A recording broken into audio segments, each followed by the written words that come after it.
2026. Каква е задачата? Какво бих написал аз? Хайде да кажем 2025 минус 2026 на степен нулева разделено на синус от минус 90 градуса цялото на степен 1/4 по корен квадратен от 16. Хайде да не осложнявам повече, да не сбъркаме. Така имаме 2025, 2026 на нулева, 1. Минус 1, синус от минус 90 градуса е минус 1.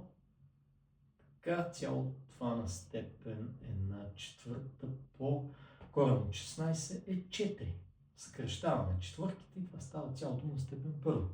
Имаме 2025 минус делено на минус е плюс 1 или получаваме 2026.